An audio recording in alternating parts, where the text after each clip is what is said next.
everyone, welcome back to my YouTube channel. This is a really exciting one.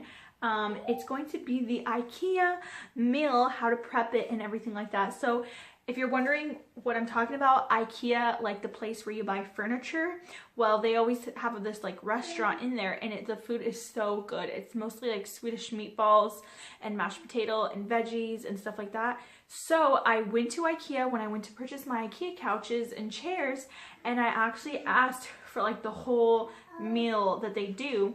So I purchased it, and I'll go ahead and show you. I got the chicken Swedish meatballs right here. I got their mashed potatoes right here. And I got their gravy.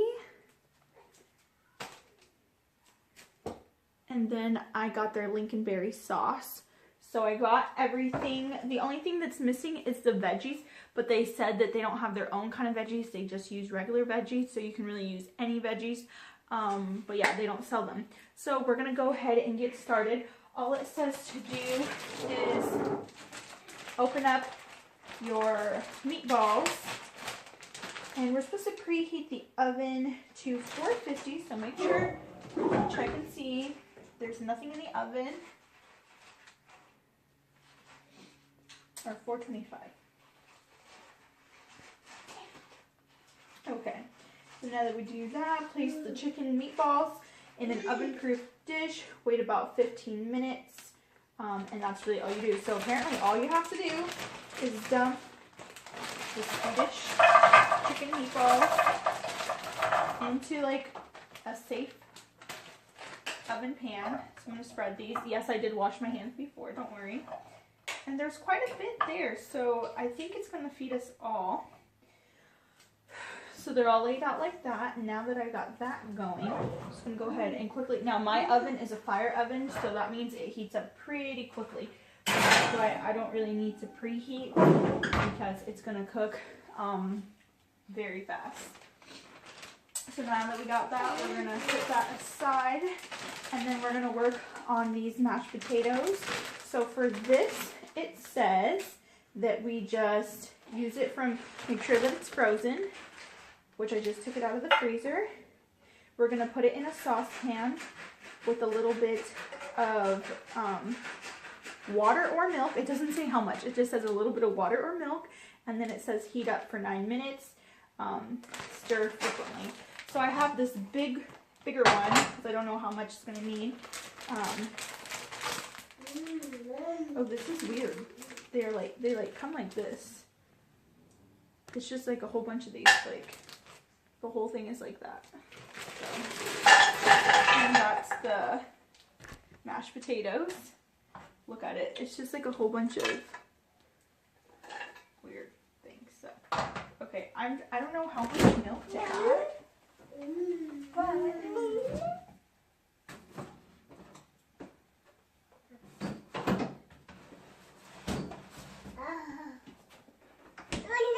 I'm just going to add like a random amount.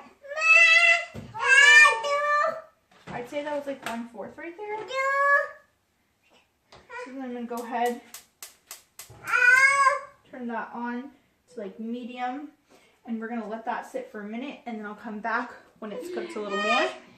Okay guys, so I'm just like mixing this around, and it's starting to like melt from its frozen little circular things it's in. But moving on, we're going to go ahead and start on the gravy now, and it says get 1 cup and 1/4 of cold water, and then you're going to pour it. I'm just going to use this one. I got a smaller one. We're just going to go ahead and pour it in, and it says to let that get to a boil, and then add the sauce and a little bit of milk. So we're going to go ahead and do that, and I'm just trying to mix this because it's melting now pretty fast, and I just have it like on medium heat. Okay, I'm going to turn this on now. Okay, so I got that one on medium heat too. So once this water gets to a boil, we'll go ahead and add in our sauce.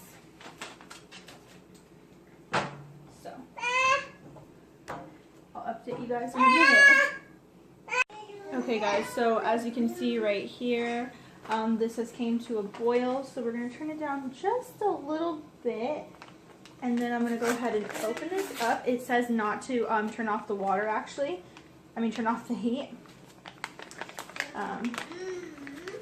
So it just looks like this powder right here. We're going to go ahead and pour all that in. Okay. And then I'm just going to use the edge of this and stir it. It's super hot.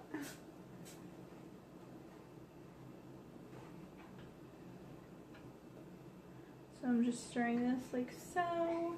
And it says once you stirred it, to add a tiny bit of milk.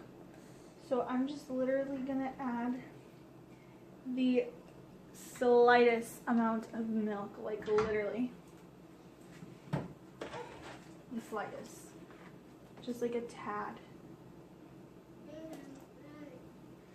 right there, like literally the smallest. We're gonna mix this real quick. The mashed potatoes I think are pretty done. They look really nice. So I have it on really, really low right now. And I'm just gonna keep mixing it. Good. But it's almost been 15 minutes, so I'm gonna go ahead and take a look in a second. So I'm just gonna stir this. So I'll be back with you guys in a minute, okay? Okay, I just pulled out the chicken Swedish meatballs. This is what it looks like. Here's what the gravy looks like and the mash. I would definitely suggest if you have a bigger family than mine, because I have 2 adults, two toddlers that don't eat that much. So I would get more. The Swedish meatballs were good on. It's just mostly like the mash. I really like mash. So if you're into mash, I'd get a couple packages. But the gravy's like alright. It just depends. And then the Swedish meatballs, I'm sure this will be able to feed probably like 4 people. And then I got the cranberry sauce, well not the cranberry sauce, the Lincolnberry sauce. So I'm going to go ahead and put it on these paper plates, and then I'll show you guys what it looks like. Okay guys, here's the finished project of the IKEA Swedish meatball meal. I hope you guys enjoyed this. It looks just like it. And yeah, so thank you guys for watching. Bye.